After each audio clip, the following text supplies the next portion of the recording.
Greetings, ladies and gentlemen, and welcome to the Gumshoe Gamer Podcast. My name is Gumshoe, or Ethan, or whatever you want to call me, and it's the first episode of the new year. I know it doesn't quite feel like a new year, but it is, and I'm here to remind you of that. Also with me to help you remind you of things is the Golden Bolt. Hi, how are you? Welcome to December 45th, or whenever this goes live, 2020. Oh, right, yeah, and we really gotta fix those calendars, honestly. It just keeps going. How you doing today? I've been doing pretty good. How about you? Hanging in there, not too bad. Oh, so, by the way, since you're new to the podcast, and all that, why don't you tell us a little bit about yourself? I know you make some good videos. Well, thank you. Good might be an overstatement.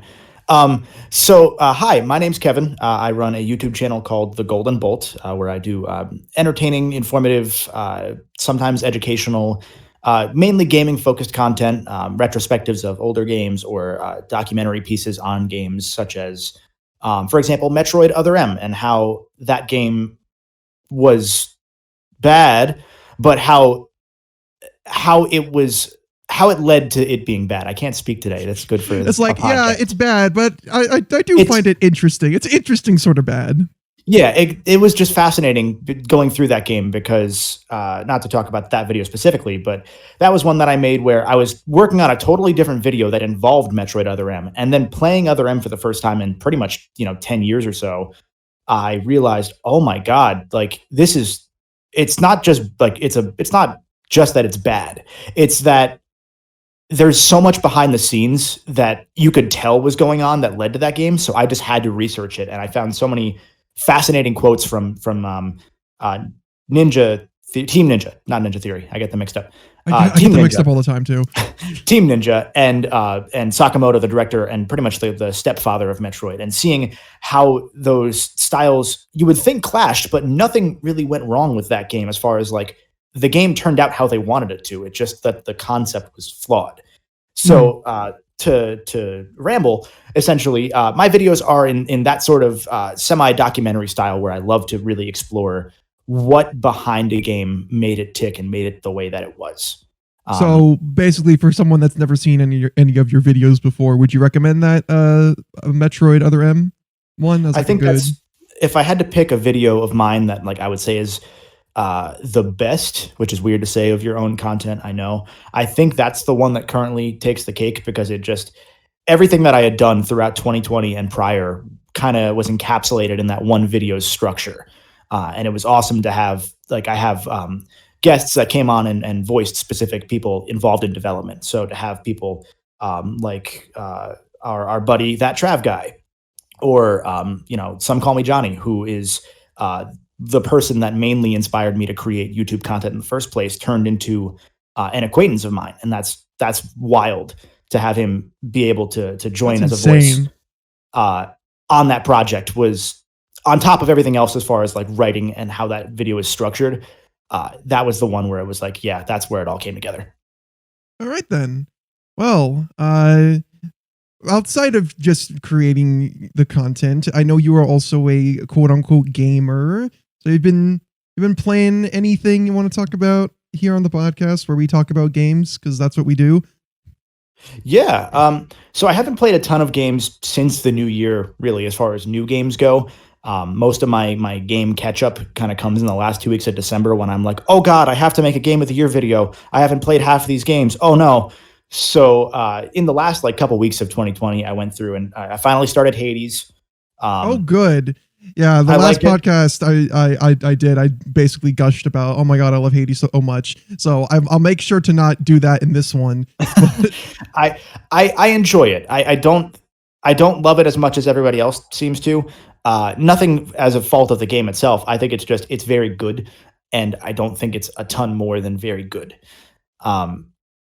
Which is good enough, of course. Mm-hmm. But I really like the wrinkles that it did, and I'm a mythology and Greco-Roman history nerd. So I love seeing them take the characters of the Greek pantheon and sort of really bring them to life in a way that we haven't seen in modern media, really, outside of God of War, where everyone's just a dick. I don't know. I just always have sung Supergiant's praises. Really love their stuff, and I also love how accessible Hades is. Like even to someone that probably wouldn't like roguelikes.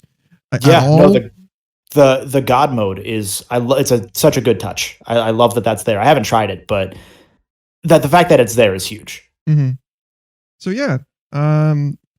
Anyway, yeah, because you did release a video just talking about your game of the years. So like I know you put like Ghost of Tsushima. It was like one of those games that I wish I had a PS4 for. It's just like, dang. Yeah, it's a huge gap. It's interesting with Ghost of Tsushima because that's a game that I just was not excited for whatsoever for years, literal years. Because, I mean, it looked just like another open world game.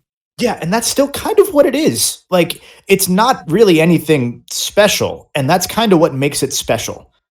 Like, and that's such a weird, almost reductive thing to say, but it's so interesting because I'm a big fan of Sucker Punch. I mean, I loved Sly Cooper. It's one of my favorite. Sly 2, I would argue, is probably one of the top 5 PS2 games ever made.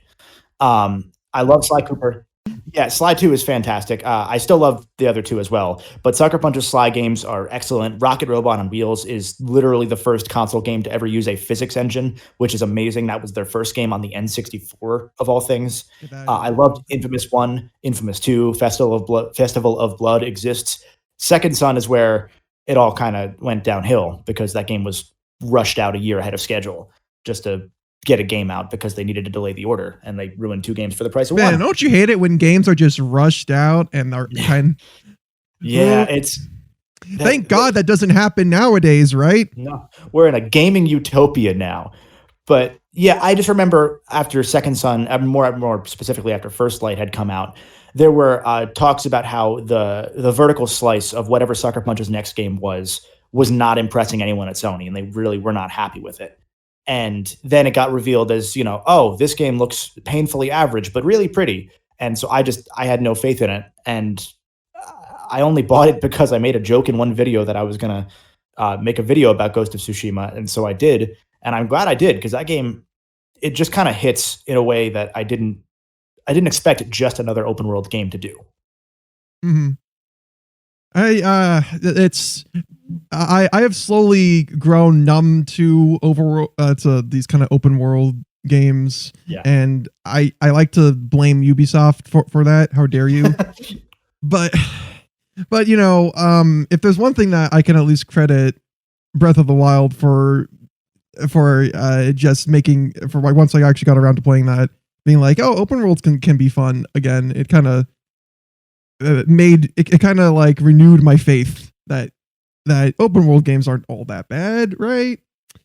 Yeah, and it's not even that they're bad. It's just that they're all so incredibly formulaic. Like, genuinely, mm-hmm. That's honestly my problem too. Yeah, if you play any Ubi game, for like the past decade, they're more or less all the same. And I don't mean that as a knock on any of them. They're all fine, but Far Cry is now part of the Ghost Recon series with Wildlands.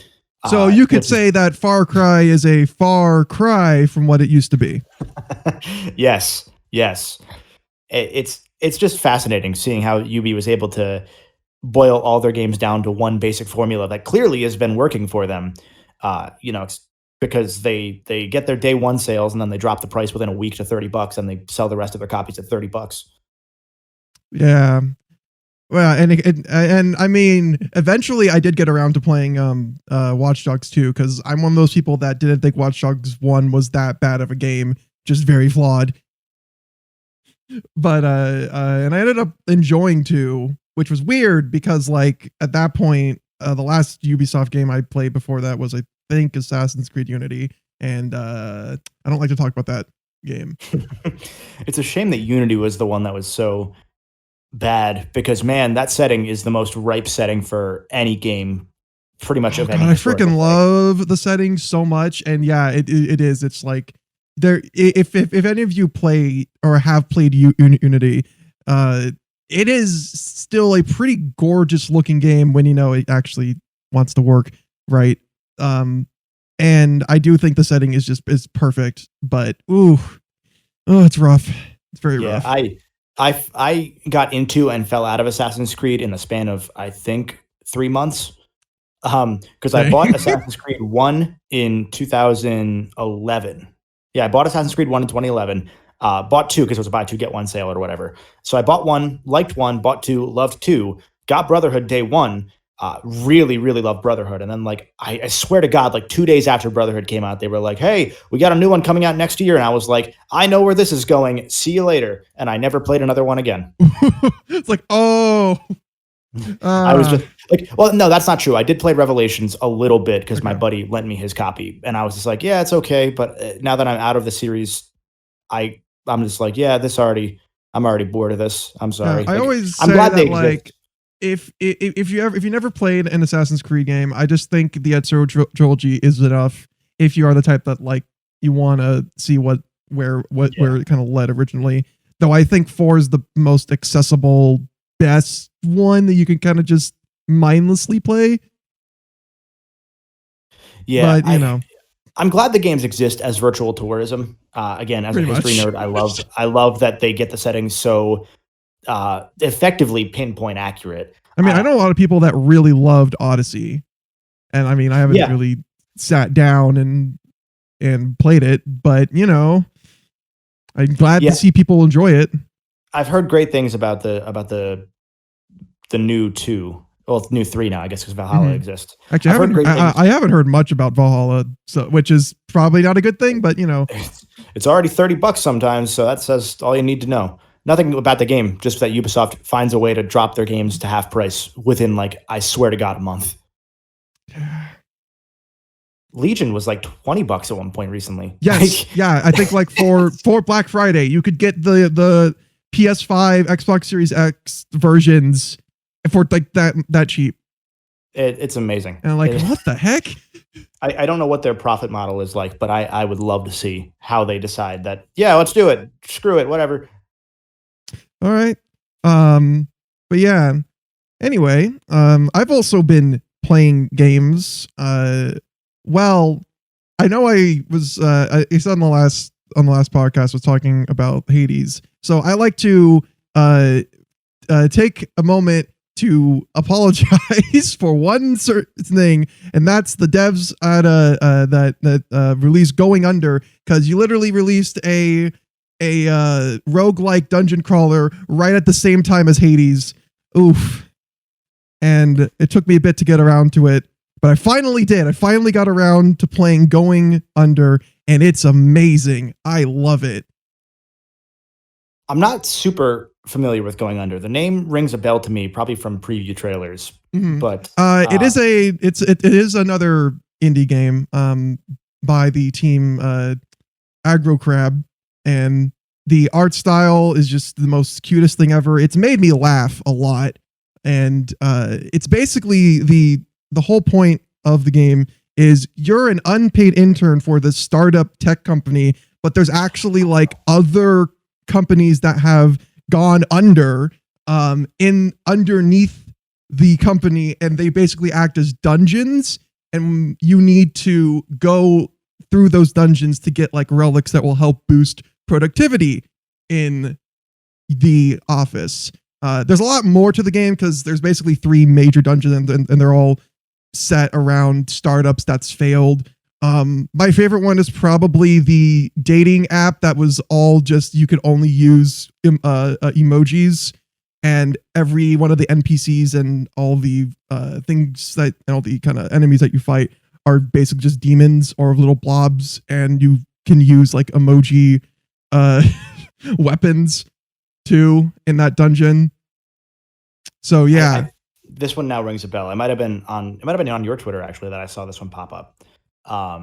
Yeah, I'm seeing now. I know what you're talking about. That was one that piqued my interest, but I'm not a huge roguelike guy. I liked the concept, but man, there's a lot of them, and so it's hard for me to really dedicate the time to any one when I would rather have a more dedicated experience, if that makes sense. Generally, that's just my player type. If there is something that I can give credit to Going Under is that the dungeons are very short. Like you can beat one in 30 minutes. That's not too bad. Yeah, and given that the nature I find it's not like here's the thing. I don't find it a grueling hard roguelike at all. And I think it is one that can appeal to the more casual gamer crowd for sure. There isn't really like a lot of RNG at play, and I do like the main mode of combat is just picking any random weapon you happen to find in rooms and using it until it breaks. But there's always like useful weapons in the next room or the next room. So you always find something really useful. Like I never ran into a problem where I'm like, man, I wish I had this weapon, because I ended up like loving something else that I didn't get a chance to use, or finding a really cool thing that ended up lasting me to like literally the final boss. And it was great.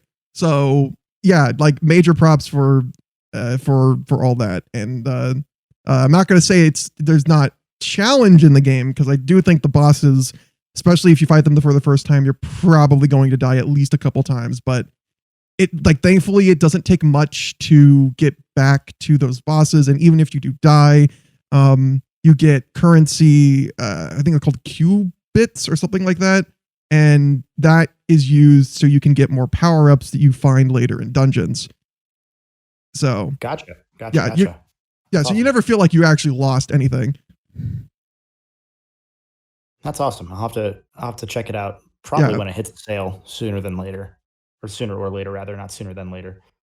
Yeah, I highly recommend it, especially if you just want a little bit more of a casual experience. Then I think this is great. But you know, you can also go pretty hardcore if you want to do a no damage run. That's totally fine. There are kind of optional tasks. Well, I say they're optional tasks, but because you don't really need to do them to complete the game. But there are mentors that you can do tasks for, and if you do tasks for them, which is like, I remember one of them being like, oh, on this floor of a dungeon, you can't like dodge roll at all. And I'm like, oh, what the heck? Really? That's interesting. But if you manage to do that, then if you equip the manager at like the start of your run, then they can give you different bonuses, or just change how the dungeon kind of starts. Because there's one that will literally give you some food to start with in case you take damage early on. Yeah, that's interesting. Mm-hmm. And it's stuff like that made me really like the game, because I will admit, when I started it, I wasn't kind of jiving with how the combat flow was, but later on, when you just start to see a more like a variety of weapons and skills, then I thought it was really good. And the writing also made me laugh, but you know, maybe that's just because I'm easy to entertain. But yeah, I actually thought the writing was pretty good. So yeah. Yeah, that's good to hear. I have to look more into this one. Definitely. The other game I guess I should probably mention is that recently over on my Twitch, I completed a Sonic Heroes all A rank run, and I'm only bringing this up because I want to stress to everybody, please don't do what I did. Don't do an all A rank run. It will ruin your life, like it probably did mine. Yeah, I'm not the kind of person that wants to play Sonic Heroes normally, let alone an all A rank run or an all emblems run or anything like that. Man. Okay, because here's the thing. I've been slowly going through and completing Sonic games that I've never actually completed before. It started with SA2, because I actually never 100% of that until 2 years ago. It's either two, yeah, I think it's 2 years ago, but by now.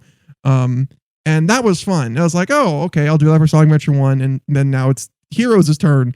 And originally I wasn't going to do an all A rank run, but I started getting A ranks just anyway.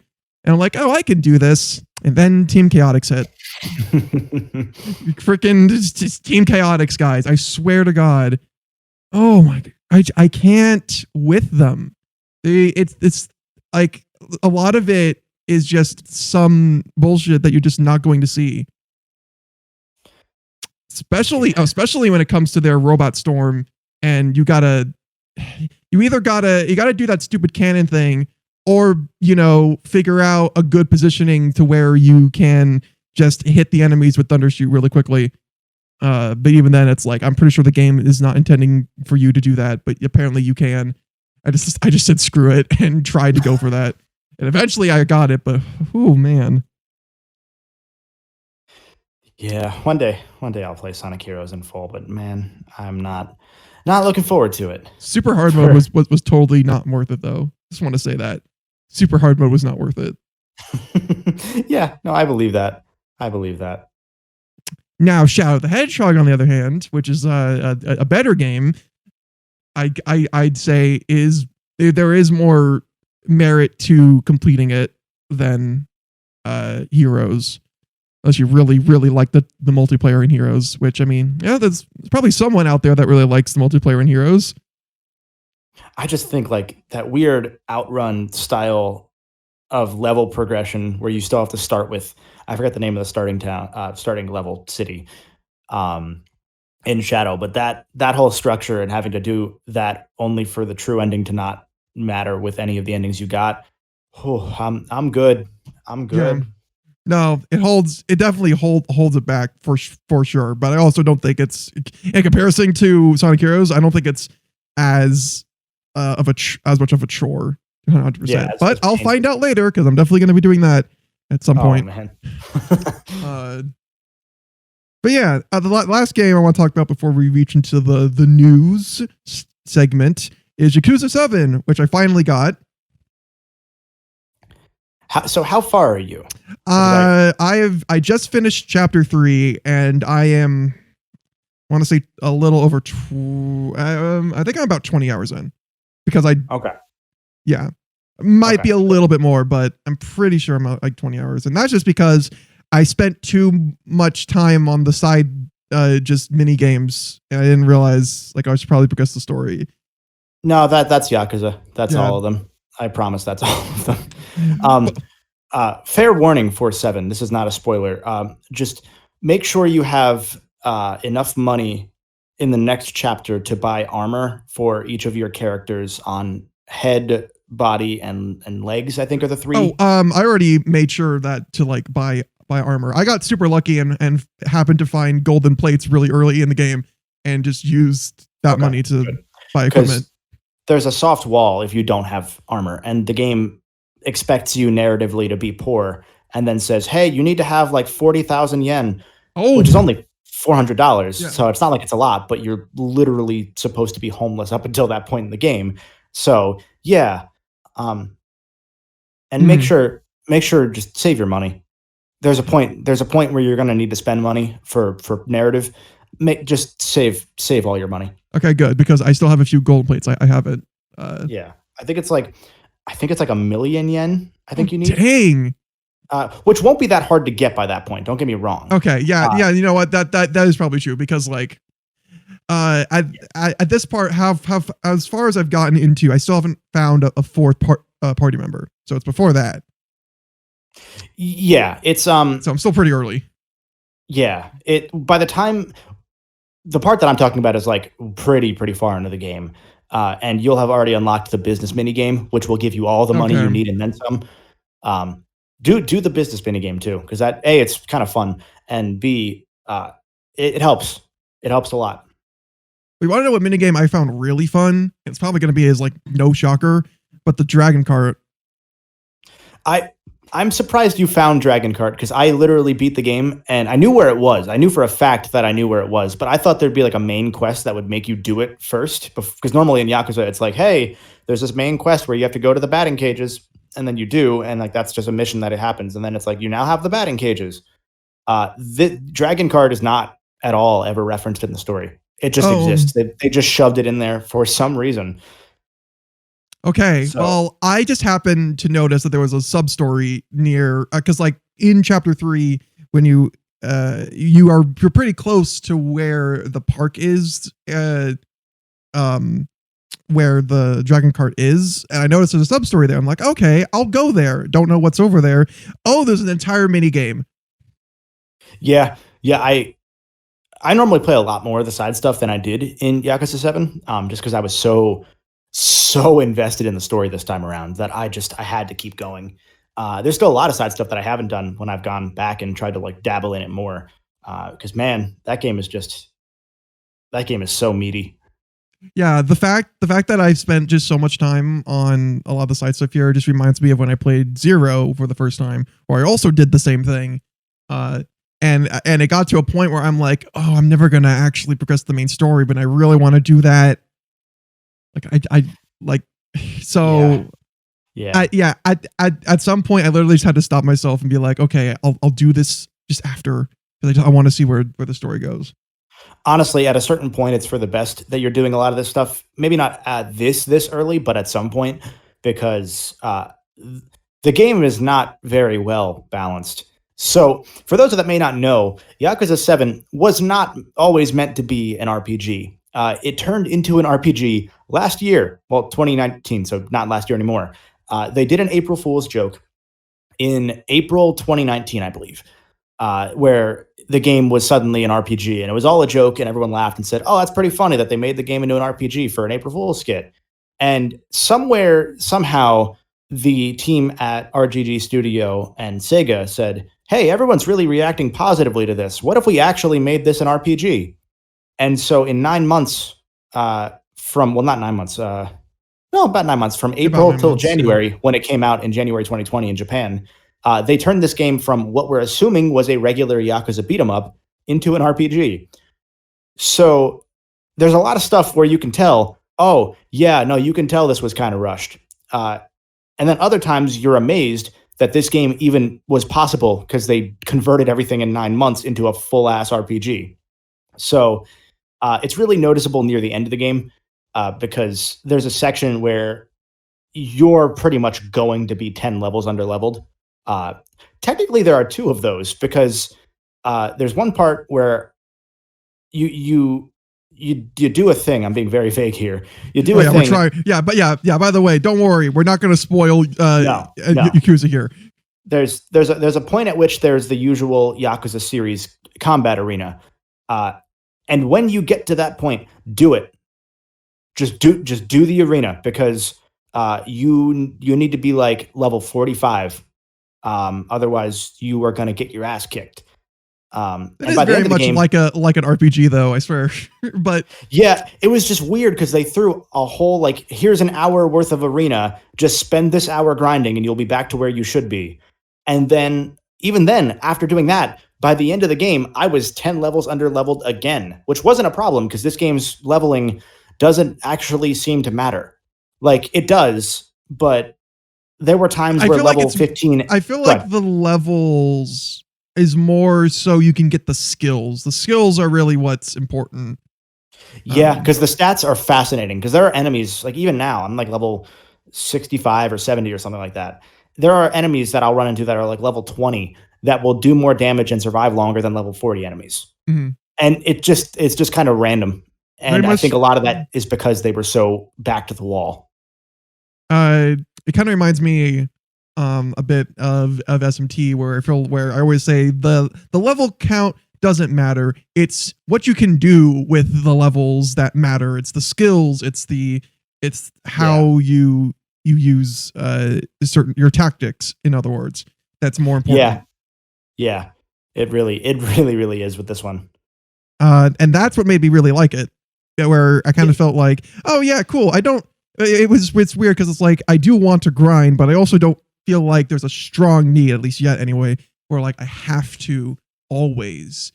If it feels like that, it's mainly because like money. Oh, I'm broke and I want to buy some equipment, so I guess I'll grind money, or something like that. But yeah, I also do kind of want to point out here that I guess I said before, but like I really think that this style, like making Yakuza a JRPG and having it turn-based, I honestly think it's a much better combat system than what was before.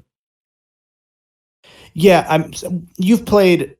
Have you played just Zero, or have you played some of the others as well? I played Zero, K1, and K2. Okay.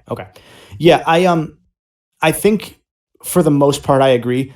I think that if they do another game in the Judgment series, I would like that to remain that beat 'em up style. Uh, but I was so impressed at how well the RPG system worked out for this game and for Ichiban as a character, obviously, because he's such a huge Dragon Quest nerd. I can't believe they wrote that into the story so well. It's like, yeah. Yeah, like they got Square Enix's permission to reference Dragon Quest constantly, and Square was just cool with it. Yeah, I was amazed. I thought it was going to be something like a chapter 1 thing, and then after that they're not going to reference like as heavily. But no, it's constant. Oh, it's constant. Yeah, it's constant, but it's so endearing. Like it's not like it's just forced at all. It genuinely is from the heart that these writers and then this whole team loves RPGs and loves Dragon Quest, and you can tell that they made this. I would argue probably the best love letter to RPGs that has ever existed as a video game. I love that the enemies just transform and it's basically just all in Ichiban's mind, and it's like, yeah, I love that. That's such a great that's a great excuse. It's so well done, and for that to complement such a damn good story. Like you're still in the very. Oh yeah, I know. I'm still on, but even then, I'm like, I love all of these characters. Yeah, like you're at the part where it's like it's all character work, and things have not started dropping yet, and that when they do, it's like you just will not be able to stop. I loved Yakuza Kiwami. Kiwami 2, I think is. I would argue it's one of the better games ever made because that story is just so well timed and well paced. And same here. Well done. Oh, same here. Like I love Kiwami 2. Like the Yakuza series has such a unique style of framing and cinematography as far as video games go that when you see it, you're like, wow, like this really is something different, and it's not just goofy bullshit or whatever. It's like if you watch the cutscenes in Kiwami 2. You can find a comparison video where those cutscenes with like actual crossfades around, like Kiryu like in a room and it's like panning around him and it crossfades from an interior to, an exterior. I'm trying to be vague about that too. You can see all of those animations and all those crossfades and all those styles in the original PS2 game that came out in 2007, I think. Wow. And it's just so fascinating to see. And 7 is very much in that same vein where it just has such a unique style as far as games go that really the only franchises that I would say tend to like have that same sort of hybrid of cinematography and gaminess are like Kojima's, because no other fucking RPG, like pardon my language, but no other RPG has an hour and a half of actual genuine cutscenes in a row. Honestly, yeah, I would also agree because it's like really rare.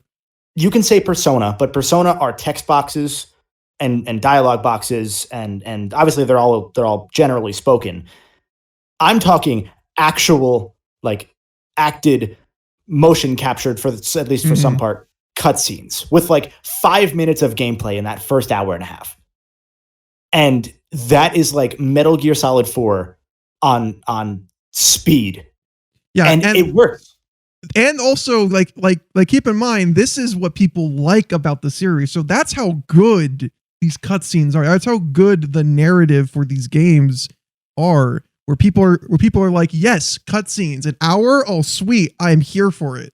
It's just the perfect amount of like melodrama combined with like, even at the start I was iffy on how much they were kind of like setting up the plot, because I thought, oh, this is going to be, it's very clearly going for, this sort of basic betrayal plot that's been advertised in the trailers. Because the thing with Yakuza for me is I've been able to unintentionally call just about every Yakuza game. Like I've called like, oh, that's the villain, or like, oh, that's the twist. And I've said it to one of my buddies who like, he got me into Yakuza, and he'll be quiet. Obviously he won't say anything. And then later he'll be like, how the fuck did you know that? And this one, I was like, oh, it's going to go this way. Nope. I was so far off, and I was so glad that I was, because I mean, this this won my best story award for 2020, above games like Final Fantasy VII Remake, The Last of Us 2, 13 Sentinels, which is probably the best storytelling achievement gaming's ever had. This won because although it has some really stupid moments and has a really weird shark jump moment that only Yakuza could get away with, the characterization and the emotion in this game is just unparalleled. And I can't wait to finish it in a year. Yeah, it's there's a point where, like, once you get to that point, you're not gonna be able to stop. I was up till like 5 a.m. 3 nights in a row, just like I had to keep going. Oh god, oh man, this is also coming from me where I basically did the same thing when I finally got around to playing Xenoblade thanks to the definitive edition, where I legit could not stop playing that game forever. But yeah, I had to force myself to stop with Xenoblade, and incidentally at the exact same place where I stopped the first time, but for different reasons. Like, I still need to go back to it. I just don't have the time. Yeah. But anyway, we should probably stop talking about games. It's gonna go on. This is gonna go on forever. But like, seriously, that's just how good Yakuza is. Okay, guys. Yeah. Like, we wouldn't be singing its praises over for nothing. There are two game series that have completely ruined my video schedules since I've started my channel in the past 5 years, and Yakuza has been 4 of those 5 games. It's just like that one series, like it Kiwami 1, I immediately started Kiwami 2. I had to keep going. I had to see what was happened. After Kiwami 2, I would have went to 3 if 3 was out on PS4 yet. But I waited. I was like, no, I'll play Judgment first. Played Judgment, ruined the rest of my 2018 video schedule. And then I played 3 at some point midway through the year, ruined my schedule again. Played Yakuza 7, ruined my schedule again. Like, every time, I cannot stop. So if there's any series that you have not played yet that you should play, it's Yakuza. All those games are like $15 to $20. You can get them on Game Pass now if you have an Xbox or PC. There's no reason not to. Yeah, speaking of that, the remastered collection, which is 3, 4, and 5, is, as I think by the time this is released, but probably not by the time this is released, but soon, those are coming to Xbox and Game Pass, and so is 6. So literally all of the Yakuza games will be available on like PC and Xbox and PS4. Yeah, there's no excuse not to at this point. It's such a damn good series that more people need to see. Yes, definitely. Okay, well, with that out of the way, enough talking about games. Let's talk about games now. Wait a minute. Garlic bread is my favorite food. I could eat it for every meal. You get fat. No, why would I get fat? Bread makes you fat. Bread makes you fat? So, you heard about that Scott Pilgrim game coming back? Yeah, I'm excited that it exists again. And I'm excited it's getting a physical release now by Limited Run Games. I accidentally typed LGR, Limited Game Runs, but you know, that's fire. And you lazy game reviews. Yeah, it's the moment that they announced that Scott Pilgrim was coming back, I knew for a fact Limited Run was involved. Like, I knew that they were going to get the physical release licensing. There was just no way they weren't going to. Oh, no, definitely. Though, I mean, it is kind of a shame that they're like the only company that seems to that kind of monopolize this. I mean, I'm pretty sure there are others, but you know, the fact that we just immediately go to, oh yeah, it's going to be Limited Run Games like all the time. Well, there was something they said recently that bothered me, which was, this isn't really related to Scott Pilgrim, so sorry for the tangent in advance. But the DSiWare version of the eShop, the DSi store, or whatever it was called, has started being pulled the past week or two. And Limited Run made some sort of snide comment about, oh, you know, this is why we made a physical copy of Shantae Risky's Revenge. You know, now if you want to play it, you have to get that version. Or it was something to that tune. And I just thought it was really weird coming from a company that specifically releases limited amounts for the sake of capitalizing on fear of missing out, to advertise, yeah, you know, if you want Shantae's Risky's Revenge, you could either buy it digitally on PSN now, because it's still on PS4, and it's not like PSN's coming down anytime soon, or you can get our limited physical copy that we released, you know, 2 years ago or sometime pretty far ago, that now goes for $100 or more. It's just, I like Limited Run. I own a lot of their games. I own way too many of their games, but I don't like that they always try and play that digital future boogeyman and then do the same thing, except that their games obviously will be on physical copies. You'll just have to pay $600 to get them because Yeah, see, they're limited. that's always, that is my biggest problem with them, is the fact that they're like, well, once it's over, okay, now I gotta, oh geez. They end up being Yeah. like the most expensive things if you want a physical version, which, yes, later on will probably be the only version if we're in the future. That's a possibility. That's always a possibility. But still, in any case, I am glad to see Scott Pilgrim at least having a physical version, though for a fact the pre-order's just going to go flying off because this game got delisted once. It's probably going to happen again. That's the thing. I mean, famous last words. I don't think this one gets delisted again. I think that this is like very clearly they all made sure that this is like a if not in perpetuity kind of deal. It's going to be pretty damn close because they won't let it happen again. That's just my hunch. I don't know. I hope so. I hope it doesn't, because it was one of those games that I got close to when it was delisted. And it just happened to be on sale on the Xbox 360 store. I was like, oh, sure, I'll pick this up. I liked the film, because at that point, I that's all I knew of Scott Pilgrim was just the movie. Yeah, and now I'm like, well, I love this. I love everything about it. So, yeah, that I blame the game for really getting me into Scott Pilgrim, but oh well. Yeah, I think Scott Pilgrim was very much a product of its era as well, because the current complete edition or whatever, that's coming out on Steam. So it's never going anywhere ever again. Like there will always be a way to play Scott Pilgrim as long as Windows exists. And even then, even if it didn't, someone would find a way to emulate Windows. So it's the previous time was because it came out right at that weird era where a lot of these smaller Xbox Live arcade games only came out on Xbox Live and PS3, PSN. So it's one of those where now, even if it were somehow delisted again in a couple of years, it's never going anywhere because there will always be a copy somewhere you can find. Yeah, definitely. So I'm not worried about it this time. All right, then. Moving on, we have, oh geez, I'm sorry if I'm gonna butcher this name because I'm terrible with names, but I believe it's pronounced Tsukihime or pretty sure it's Tsukihime or Tsukihime. It's one of those, one of the two.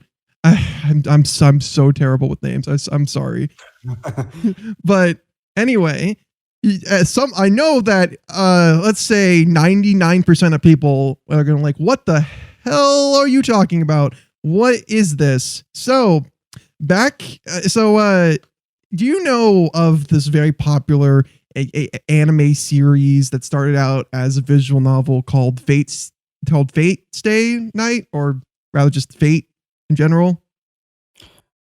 No. Okay. Well, it's gonna be really awkward.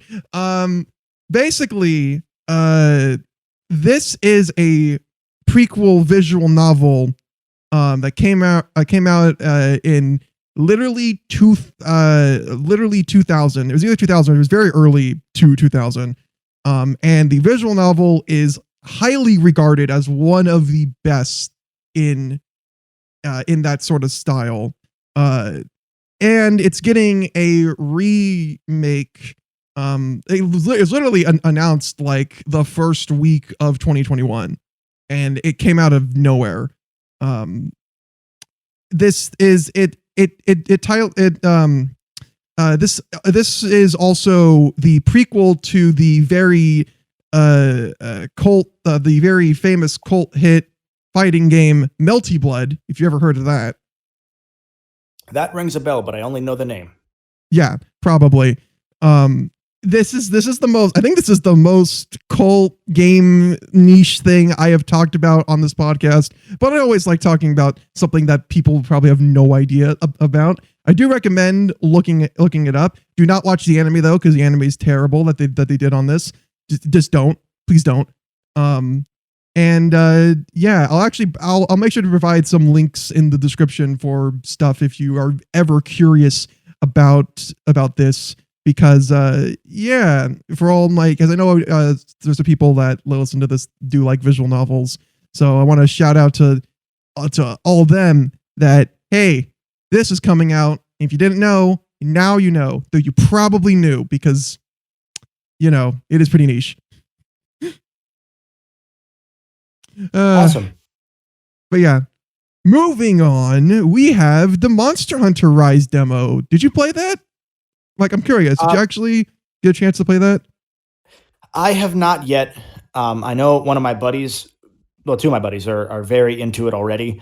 I'm kind of waiting and seeing, because it sounds like Rise it fixed my biggest issues with World.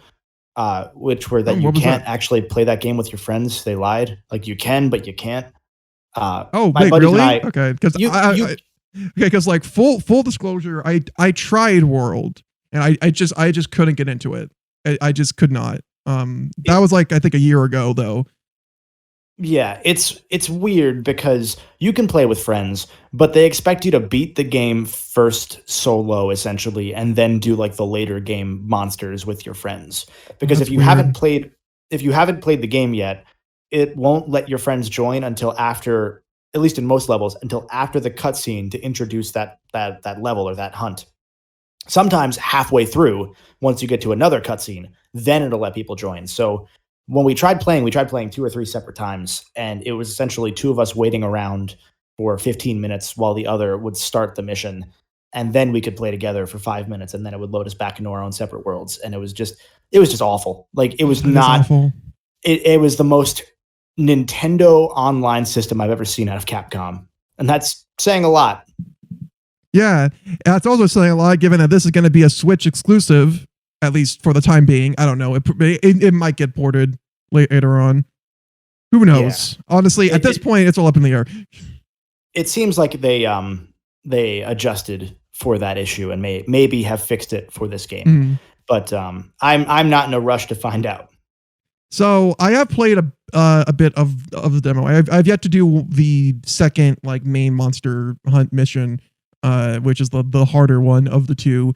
But the little bit that I've played has actually made me a bit more optimistic of the Monster Hunter series. I don't know what it is exactly. Maybe it's the fact that I feel like there's a lot more range of movement that you can do. I like that, just being able to ride things that I don't think being able to like ride kind of beasts were in other Monster Hunter games. I don't know. No. Maybe that was, but yeah, but I mean, this is called Monster Hunter Rise, so I don't know. I don't know. I don't know anything. That's basically this point. I don't know anything. I just really found the demo to be endearing and made me interested in the game, which I guess is a good thing for demos. So yeah. Check it out. It looks gorgeous for a Switch game too. I have to say that. Yeah, definitely. Push the system way to its limit. The Switch is a very impressive console. I will say that. I feel like every couple of months there's a game to remind me, like, oh yeah, this is what you can do on the Switch. Jeez. Yeah. Really, I would say this is the first one that really impressed me, probably since Breath of the Wild, as far as like visuals go. Because nothing gets the Switch. I mean, like that. There are just very few games that have hit me in like the wow kind of way. And Breath of the Wild was obviously the first one. There's probably one or two in between that I can't think of right now, but I mean, until they get Xenoblade X on there, I'm not going to be impressed again. Probably. That game's just insane. I want it to be on there just so I can play it, because I'm one of the many people that just did not get a Wii U. Good news, they're like $50 now. But is it worth it just one game? Because that's probably the only thing I'll get. I mean, at this point, if Tokyo Mirage Sessions got ported, there's no way that Xenoblade won't at some point. See, yeah, that's why. That's why I'm like, okay, I pretty much use my Wii U because it's the ultimate retro console at this point. Because you can get, with a little bit of work, you can put essentially any game on there from any Nintendo system except for the Switch and the 3DS. Everything else is fair game. Oh, that's actually really Like Huh. I'm running Okay, then. I'm running GameCube games and I'll 1080. probably like my thing is if my Wii eventually dies, then I'll probably just get a Wii U. That's a good Mhm. bet. Because I used to have a GameCube setup and I just don't anymore because the way that those games come out when you play them via the Wii U's emulation, oh, it's so pretty. Okay. Well, you kind of actually sold me on like eventually getting one, so because I didn't know about that at all.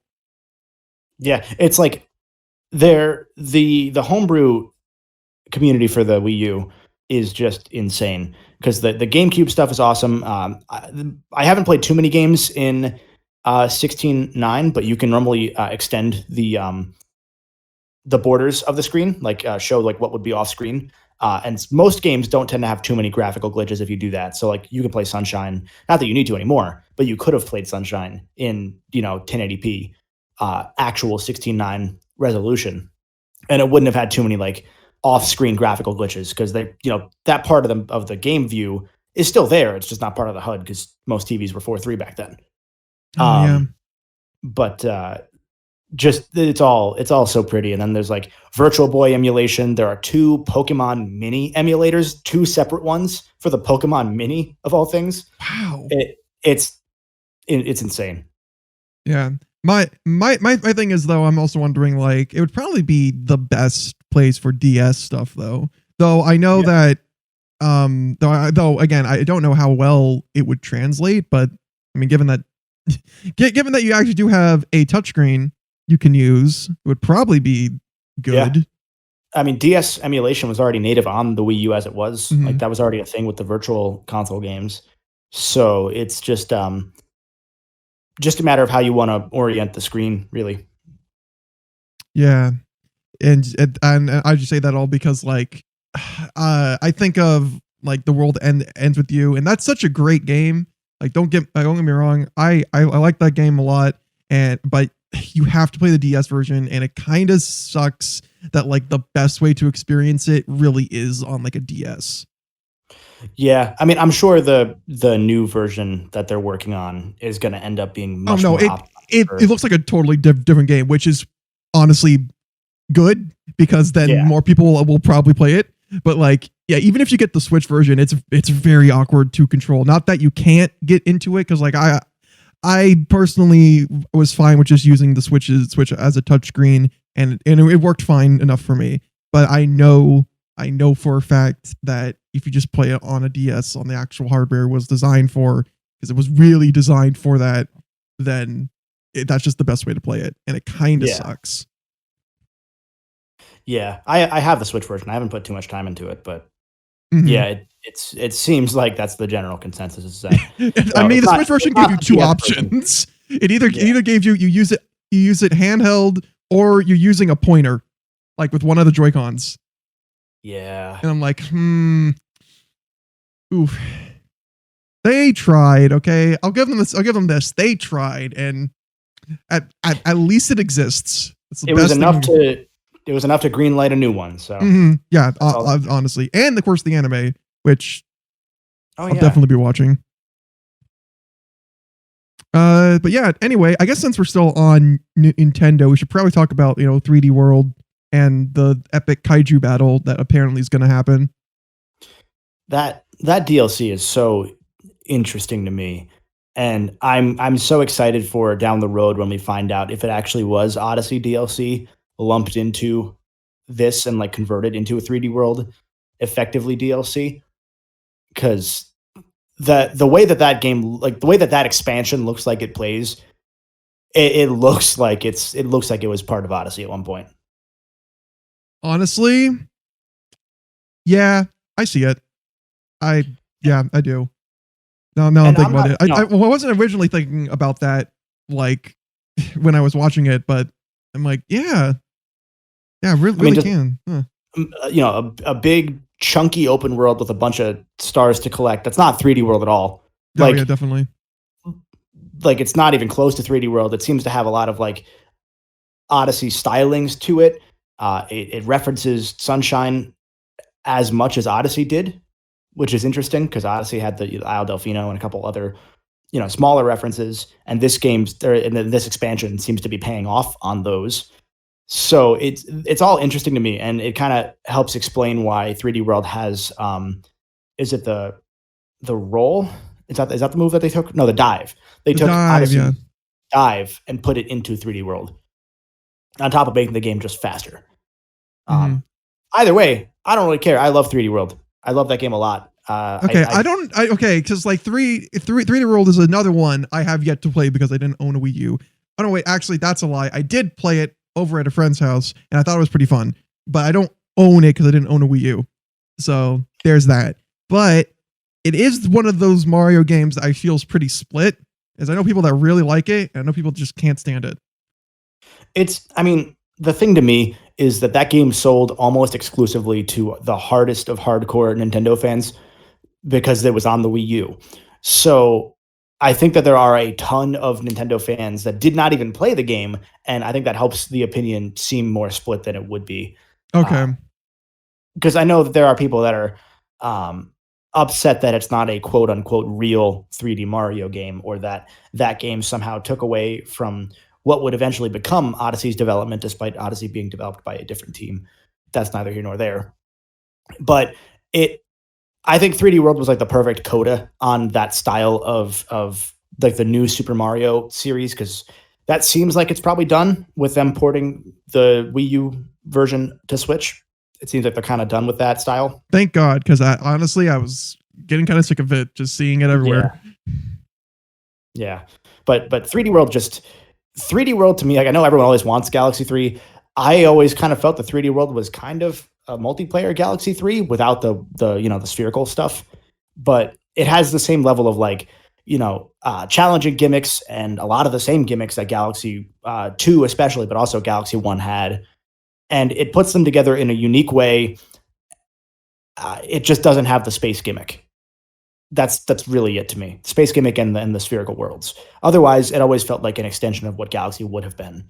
It's basically like combining the new Super Mario Bros. Games and Galaxy.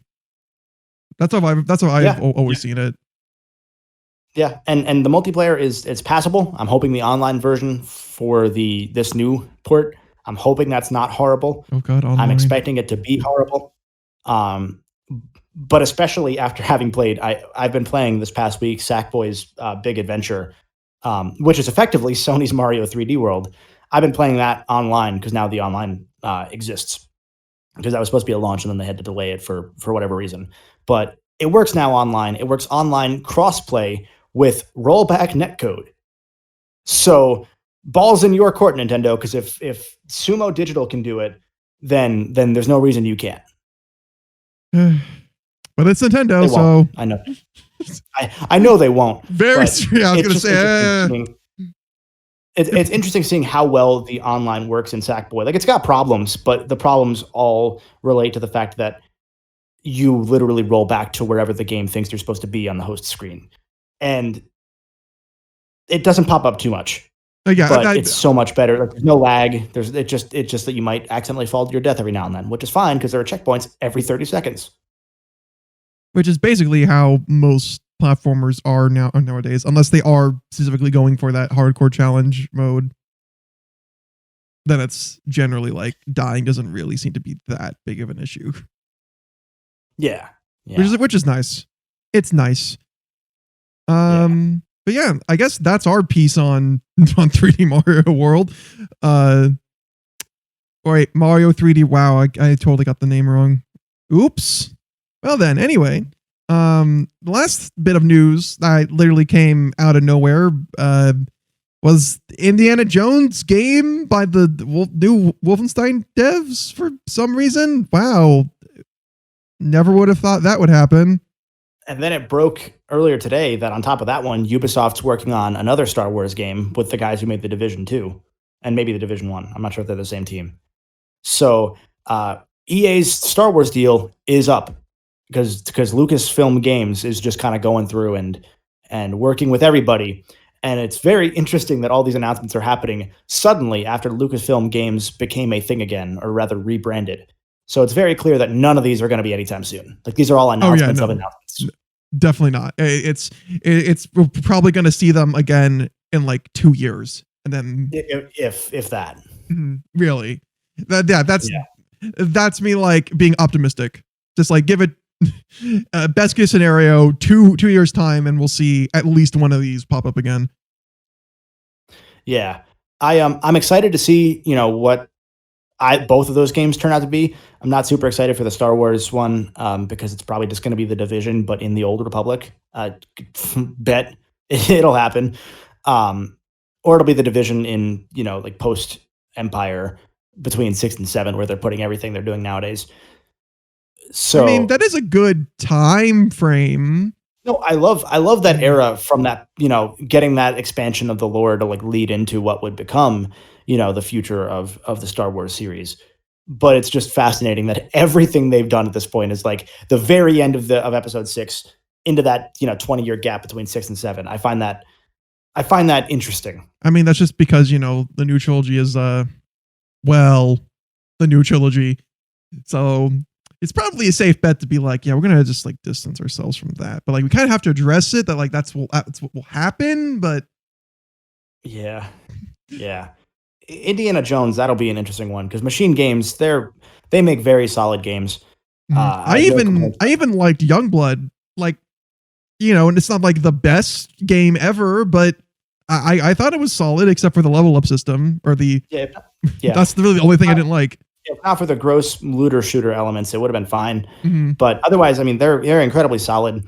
I don't know. I question a lot of Microsoft's strategies regarding buying Bethesda for $7 billion because, on one hand, it's good because you have all those IP as Microsoft, and then now you have this licensing deal that's going to give you an Indiana Jones Uncharted game because that's what it's going to be.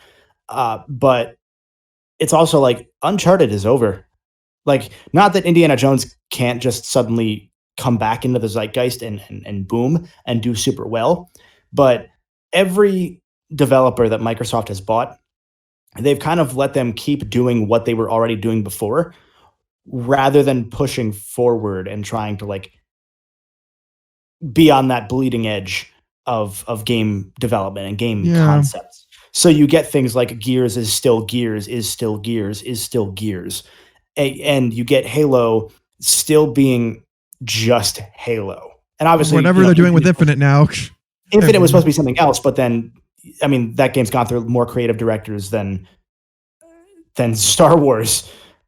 So it's just interesting because it's like Microsoft has all the money in the world to buy up all these developers and all these publishers, but unless they're really giving them the backing to change like those companies' interior culture to push them to be that cutting edge, you're going to get another Sea of Thieves. You're going to get these companies doing what they were already doing or doing things that were already behind the times, as it were.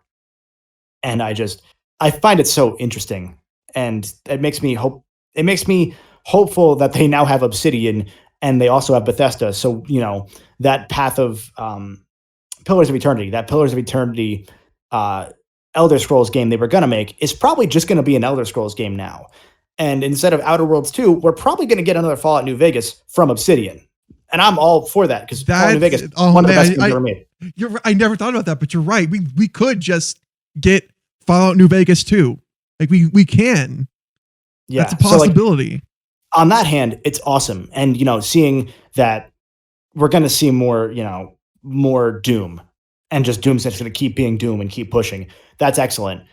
And, maybe having another creative oversight on top of Todd Howard for things like Elder Scrolls 6 or Starfield. Oh, gee, whatever that one. It was Star something. It's going to be out for years anyway. So it's like, again, it's just interesting because like all these games are so far off, and yet we already probably have a decent idea that they're not going to change too much, which is interesting in a world where Sony and Nintendo are just killing it and trying to change and push the industry forward.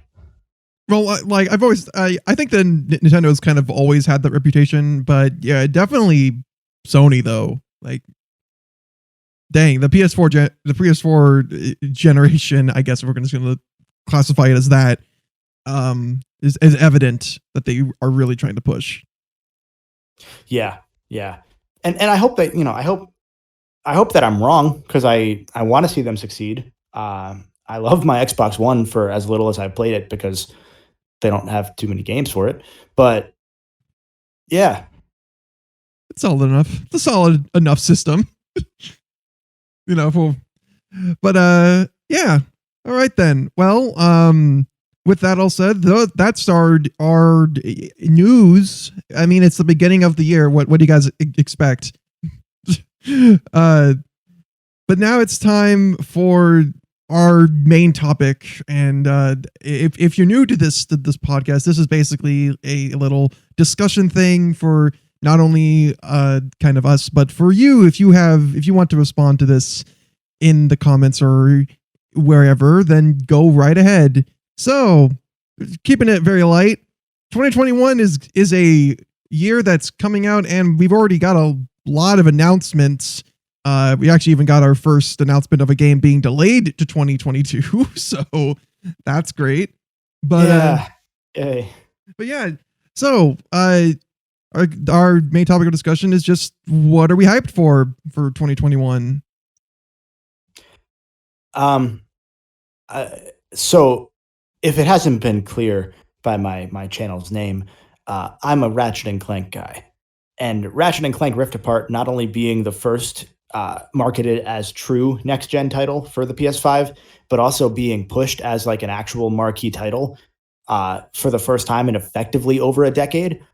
I cannot wait.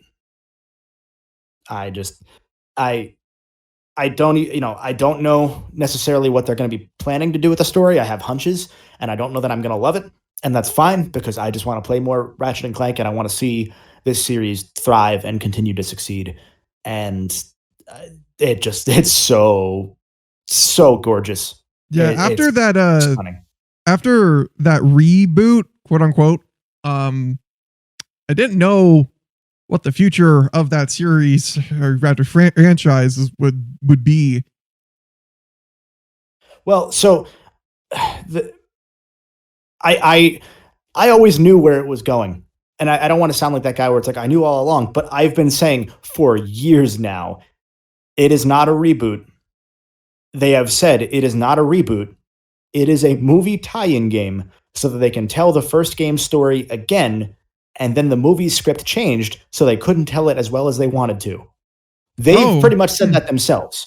It was always meant as, since 2007, Insomniac had been pushing for a Ratchet and Clank movie. They didn't think they would get one, but they've been pushing for it. And the only game that they would ever have gone back and remade, they had said before, was Ratchet and Clank 1 to bring it up to the standard of the rest of the games. Because Ratchet and Clank 1 is a tough game to go back to unless you already love the game. If you start the series with Ratchet 1, you get to see how damn good Ratchet 2 is and why Ratchet 2 is a perfect sequel. But you have to play Ratchet 1 first. And I love that game. That's not aged super well. So for them to be able to go back and say, hey, we're literally going to level by level remake this game. And then obviously budget issues get in the way and they're only allowed to remake a certain amount of the game.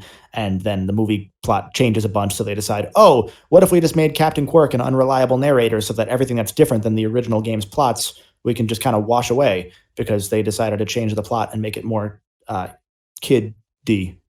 And that didn't work. So I don't know. I felt like I was the only one screaming from the rooftops as everyone's saying, oh, it's a reboot. They're going to make the next game a sequel to the movie. Oh my God, no. They had literally said day one, this is not a reboot. It is not a remake. It is literally the advertising slogan we are using. It's a game based on a movie based on the original game. That is it. We had the opportunity to do this, and we have done it. That is it. Please stop. And Well, people just still kept. So yeah, that is interesting because I didn't know that much about the development of the game. I mean, it's probably because I'm just not that much of a Sony guy. That in that sort of way, but Ratchet and Clank has been one of the few Sony series that has always piqued my interest, and the new game definitely looks like it's going to be pretty good. Yeah, I mean, even if I'm just like, it's very clearly also like that one. Again, people are asking questions of like, oh, do you need to play the PS3 games to understand this? And no, you're not going to need to. I mean, that now they've said as much, but like, I always find it interesting because like all these things, since I'm such a Ratchet nerd, all these things are like, obviously they're not going to do it this way, and then they don't, and everyone's like, wow, they didn't do it that way. Like they're using plot points in this new PS5 game that are derived from things that they teased throughout the entire PS3 saga of games. But the entire PS3 saga of games stands alone for the most part from the PS2 saga of games. You play them and you get more context, but you don't need them. It's a soft reset, not a soft reboot, soft reset. So you can start with any, you can start with Tools of Destruction, or you can start with Ratchet 1, or you can start with Rift Apart, the new one, and it'll work because they don't really expect you to play a game on 2 console generations prior that they're not going to take that porting. Kingdom Hearts. But oh god, yeah, that's the one for me. That there's no question in my mind is that's the one, because it's awesome to see Insomniac back in the limelight. Especially they developed Miles Morales seemingly on relatively short notice as a relatively budget title, obviously. And that one was just great, just a great time.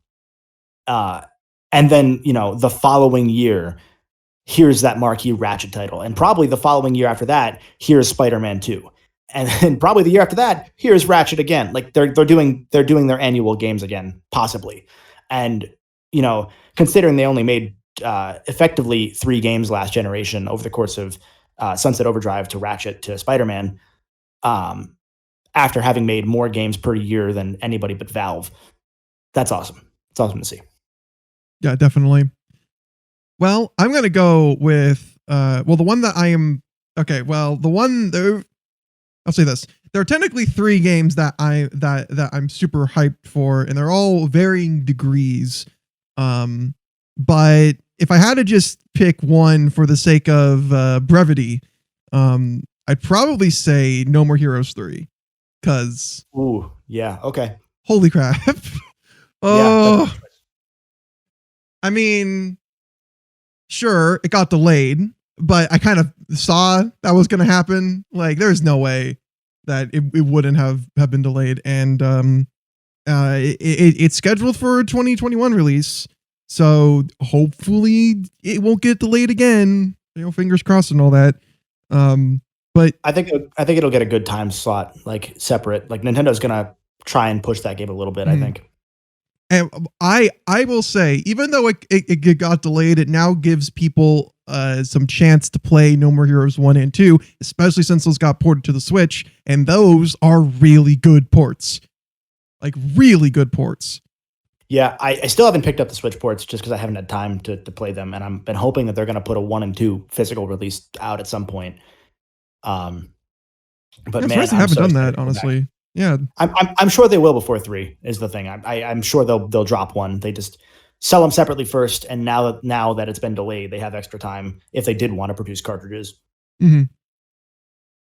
But yeah, three just looks like it's going to be just an amazing game. I finally got a chance to play 2 because it got re-released on the Switch, because I wasn't, I didn't feel like paying like $100 to get the Wii version of 2. Sure. Seems a little out of my budget at the time, and just being able to play 2, which, I mean, I still think 1 is the more fulfilling game, but I think 2 is definitely a better game in terms of like playing it, which makes me think like, oh man, it was really fun to play 2 now with 3, and seeing kind of the combat, like now actually getting a taste of what No More Heroes combat can be on the Switch is making me really excited for 3. Yeah. I'm that's one I'm so excited for, and I hadn't even thought about it since it's been delayed. Mm-hmm. I guess I'll talk about the other 2 as well, in case, because since I'm an RPG guy, I gotta mention Shin Megami Tensei 5. That's coming out this year. I'll believe that when I see it. Definitely, guys. It's coming out this year, guys. I swear to God, it's going to come out. They were silent on that game for friggin' years. I mean, that's just Atlas, though. No, I mean, I know, but in the time that Shin Megami Tensei 4 was announced versus when it released, we had Tokyo Mirage Sessions come out on both Wii U and Switch. We had Persona 5, Persona 5 Royal, Persona 5 Strikers. They published 13 Sentinels. They published Persona 5 and 3 Dancing and Persona 4 Dancing Remaster. I don't know. There are so many things that have come out in between that it's hard to say, oh yeah, they're just being quiet about it because I don't know. I think that game went through some shit. Oh no, it definitely did because keep in mind it's been years since we had anything on it, like literally years. It's been longer now than when Shin Megami Tensei Cross Fire Emblem was announced versus when it became Tokyo Mirage Sessions and everyone got mad. Yeah. So I just hope it comes out and it's a great game because we kind of need that for mainline SMT. We kind of need another like really solid banger. I cannot wait for that game to come out and people to be like, oh my God, this is like Persona. I am waiting for that day. And I'm so excited. I loved how everyone said that about the new The World Ends With You game. It's like, oh, it's just Persona, guys. Shibuya must be based on Persona. Oh my God. Didn't you know that real life Tokyo actually was modeled after Persona 5? Once you understand that Persona 5 was the first video game ever made, you'll understand everything. Persona 5 invented Christmas. Oh man. I own both copies of Persona 5 and they're both sealed. I'm never going to open them. Yeah. The last one I'll just briefly mention is Nier, original Nier coming back. Yes, and I'm curious how that's going to turn out. I'm sure it'll be fine, but I don't know. Is that officially a remake or is that just a remaster? It's officially a remake. It is entirely okay. Then that'll be a lot better then. Okay, good. So it's just going to be Nier Automata, but with Nier's story. Yes, and that's great. That's literally all it kind of needs to be because, I mean, don't get me wrong, original Nier is original Nier, but yeah, still has some of those hangups when you want to actually play the game. That's one I'm kind of excited for because I have Automata, but I didn't really get more than an hour in. I was like, this is pretty good, and I stopped. And you do kind of need to set aside a good amount of time if you plan on getting through that. My thing was I was enjoying it, but that was in the phase, probably the last game actually of the phase of my life where I would just be like, well, I want to play the game and have a challenge. I'm going to play it on hard. I played it on hard and I died on that first boss at the very end, and I did not realize that game would then start me at the start of that fight. So I went to normal, beat the boss just to get payback, and then have never played the game since. So it's nothing against the game. It's just one of those where it was like, that was the game where I was like, yeah, why am I playing games on hard still? I have a job, I have school, I have YouTube. I don't have time for that. It's not worth it. I'm not proving anything to anybody. I'm just gonna play games to have fun. But yeah, Nier Automata is really one of those games that made me interested into Nier. I always kind of knew about it, but it was a little too niche for me at the time. Just at the time. But then Platinum, being the gods that they are, decided to make a really fun game, and now I can't stop thinking about Nier. So thank you, and for that, I really hope that this remake ends up just continuing the amazing gameplay that Automata had, and maybe it looks like it's going to be a little bit more refined too, which would be very nice. And I guess the only thing left to kind of just talk about that is that we aren't going to get Old Man Nier. So for everyone that liked Old Man, I'm sorry, he's not canon. Yeah, I guess. I'm curious if they're gonna then try and go back and do anything with Drakengard, because I feel like that's the next step. I don't think they will, because I think the Nier name is the brand that sells by Yeah, itself. if they're gonna do that, then they're gonna have to rebrand it as Nier something, Yeah. which is just not gonna work at all. I mean, Yeah. it could for 3, but that's kind of it. That's kind of it. Well, it'll be interesting because Nier, as far as I know, unless things have changed since then, Automata outsold Persona 5. Like, people don't realize because like Nier is Base, seen as right? a We're more talking niche base. game. Yes, Yeah. I mean, when you add Royal into the mix, Persona 5 as a double game set definitely outsold it because you have the same people buying the game twice. But those games came out around the same time, generally somewhere in that same 2017 range, and everyone has always talked up Persona 5 for good reason, from what I understand at least. Again, I haven't played it. I will one day, but I don't plan too soon. Well, I don't plan to play regular ever anyway because Royal exists, but you know what I mean.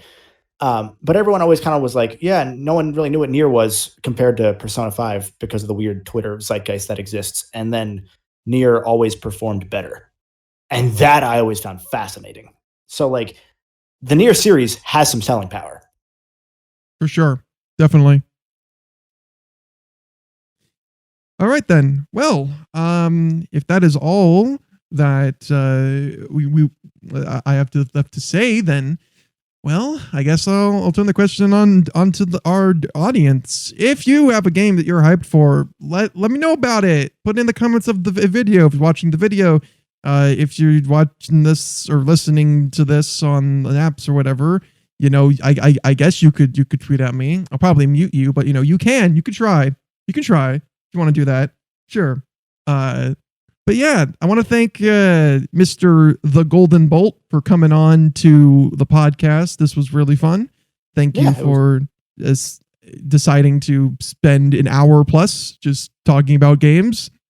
Of course. Thank you for having me. It was a lot of fun. All right. Al, I know you already said you had a YouTube channel, but is there any other places where people might be able to find you and that you want them to find you? Sure. I'll throw a little bit out there. So if you do want to find me, you can just search The Golden Bolt anywhere. You'll find me. I'm twitter.com/TheGoldenBolt, youtube.com/TheGoldenBolt, twitch.tv/TheGoldenBolt. My plan is to get into streaming sometime around March for the channel's 5th anniversary because The Golden Bolt is turning 5 in March. That's an accomplishment. Just insane to me. And those are the main spots you can find me. I normally talk about games or the work that I do over at NewTubers, which is a community that I founded with a buddy of mine that has since become the largest content creator community ever.